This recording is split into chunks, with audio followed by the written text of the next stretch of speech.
नमस्कार साथियों, स्वागत है आपका हमारे YouTube चैनल पर। आज की वीडियो में हम साथियों देखने वाले हैं पॉलिटी के बेहतरीन टॉप 20 क्वेश्चंस जो कि हिंदी में हैं और ये पूरी तरह से एक क्विज हैं। तो इसमें आप अपने हिसाब से भी ऑप्शन चुन सकते हैं और बाद में सही आंसर देख सकते हैं। तो चलिए अब हम शुरू करेंगे साथियों, लेकिन उससे पहले जो है आपसे रिक्वेस्ट है हमारे चैनल को सब्सक्राइब कर लीजिएगा और जो पुराने यूजर्स हैं वो लाइक और शेयर ज़रूर करेंगे। तो चलिए अब हम अपने क्वेश्चन की ओर बढ़ते हैं।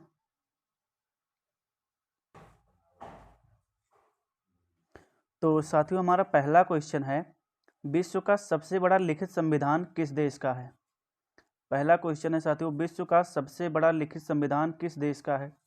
तो साथियों आपके सामने चार ऑप्शन हैं, ब्रिटेन, भारत, अमेरिका और कनाडा। तो यहाँ पर साथियों ऑप्शन आपका जो है दो सही है। ऑप्शन नंबर दो आपका सही है, भारत। भारत का जो संविधान है वो लिखित रूप में है और सबसे बड़ा संविधान है। विश्व के सभी संविधान में जो है ये सबसे बड़ा संविधान माना जाता है। जबकि साथियों ब्रिटेन का संविधान अलिखित है। कभी कभी ये भी क्वेश्चन बन जाता है कि निम्नलिखित में से किस देश का संविधान जो है वो अलिखित है। तो यहाँ पर वो है साथियों ब्रिटेन। साथियों अगला क्वेश्चन है हमारा, भारतीय संविधान के निर्माण में कितना समय लगा था। तो आपके सामने चार ऑप्शन है साथियों, आप अपने हिसाब से देख लीजिएगा, लेकिन जो करेक्ट आंसर है वो है आपका दूसरा। 2 वर्ष 11 माह 18 दिन का समय जो है हमारे संविधान के बनने में लगा था साथियों। तो यहाँ पर आपका ऑप्शन नंबर दो जो है वो सही है। अगला क्वेश्चन है साथियों, संविधान सभा का प्रथम अधिवेशन कब संपन्न हुआ था। संविधान सभा का प्रथम अधिवेशन कब संपन्न हुआ था। तो साथियों ये संपन्न हुआ था 1946 में। प्रथम अधिवेशन देखा जाए तो ये हुआ था 9 दिसंबर 1946 को, और इसमें जो है डॉक्टर सच्चिदानंद सिन्हा जी को अस्थायी अध्यक्ष बनाया गया था संविधान सभा का। तो ऑप्शन नंबर आपका एक जो है वो सही है। अगला क्वेश्चन आपका साथियों, संविधान सभा के प्रथम अध्यक्ष कौन थे। तो साथियों संविधान सभा में दो अध्यक्ष बने थे, एक अस्थायी थे और एक अस्थायी थे। तो यहाँ पर जो डॉक्टर सच्चिदानंद सिन्हा जी हैं ये अस्थायी थे, तो प्रथम अध्यक्ष इन्हीं को चुना गया था, लेकिन उस समय ये अस्थायी अध्यक्ष थे। जबकि अगर अस्थायी पद की बात की जाए तो वो डॉक्टर राजेंद्र प्रसाद जी बनाए गए थे, लेकिन हमारा यहाँ ऑप्शन जो है वो सही होगा तीसरा वाला, डॉक्टर सच्चिदानंद सिन्हा जी।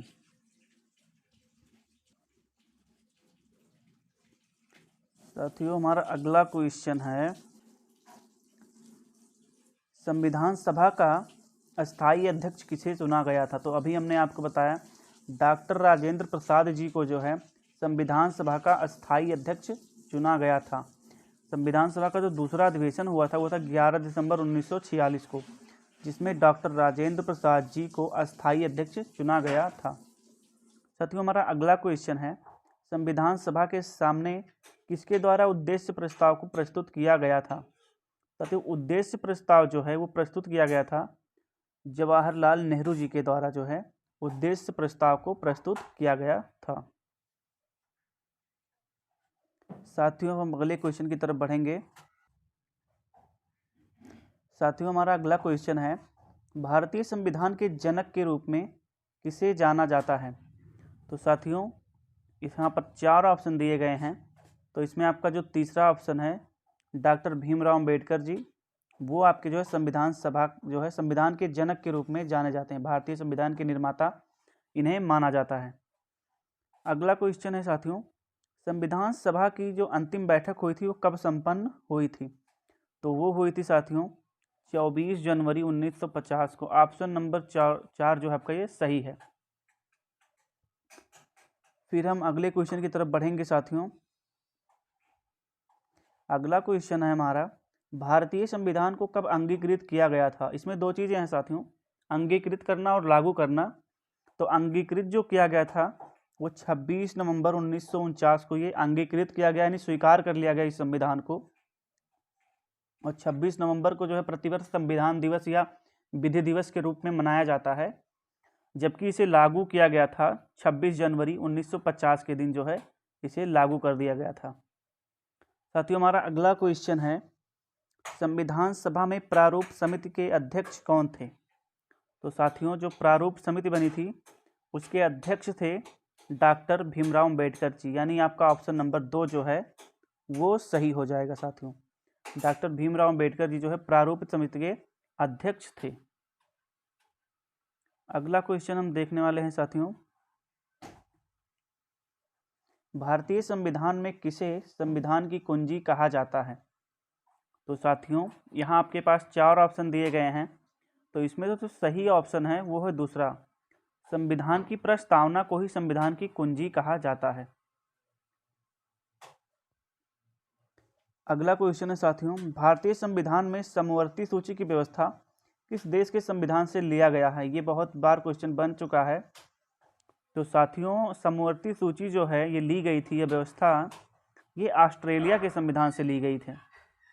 हमारे देश में जो भी, हमारे संविधान में जो भी चीज़ें ऐड की गई हैं वो कुछ बाहरी देशों से ली गई। जो व्यवस्थाएं बढ़िया थी, जो एक लोकतांत्रिक देश के लिए जरूरी थी, वो सारी व्यवस्थाएं जो है किसी न किसी देश से ली गई हैं।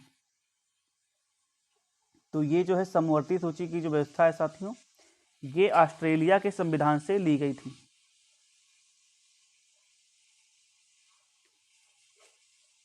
अगला क्वेश्चन है साथियों, संविधान संशोधन की प्रक्रिया को किस देश के संविधान से लिया गया है या अपनाया गया है? तो जैसा कि अभी हमने बताया साथियों कि जो भी चीज़ें हमारे नेताओं को अच्छी लगी कि ये बातें हमारे संविधान में होनी चाहिए, ये चीज़ें, तो उन्होंने उस देश के संविधान से उसको जो है ग्रहण कर लिया, अपने संविधान में जोड़ लिया। तो यहाँ पर जो साथियों है संविधान संशोधन की प्रक्रिया जो है वो जो है दक्षिण अफ्रीका के संविधान से ली गई है। ये भी क्वेश्चन कई बार बन चुका है साथियों।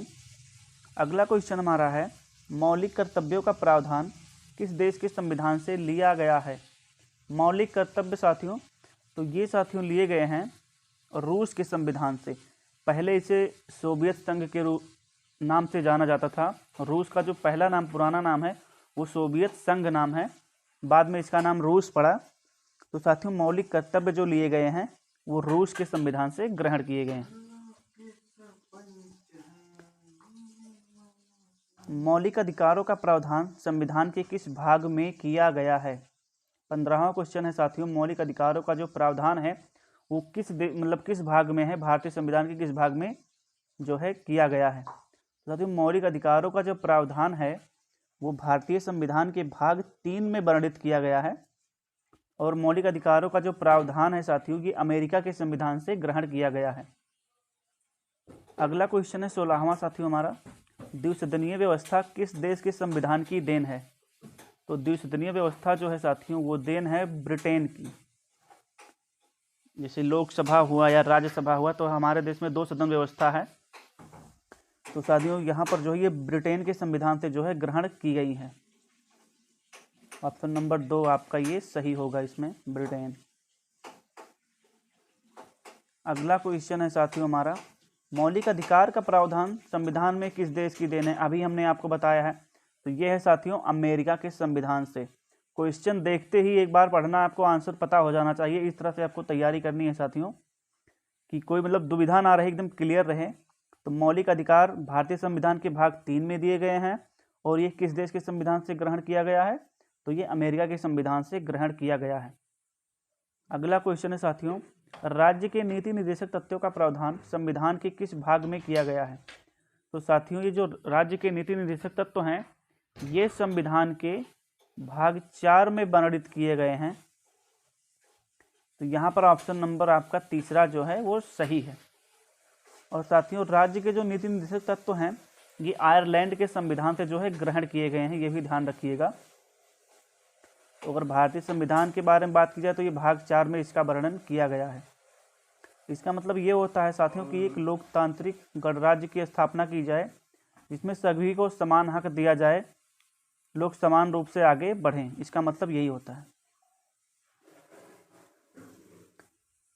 साथियों हमारा 2 क्वेश्चन लास्ट में बचे हुए हैं, इनको देख लेते हैं। नागरिकता के प्रावधान संविधान के किस भाग में किए गए हैं?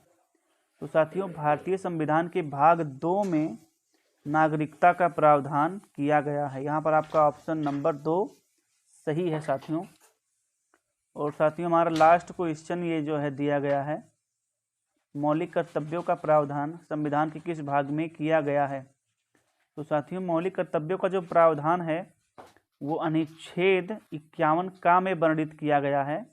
मौलिक कर्तव्यों का जो प्रावधान है वो रूस के संविधान से ग्रहण किया गया है।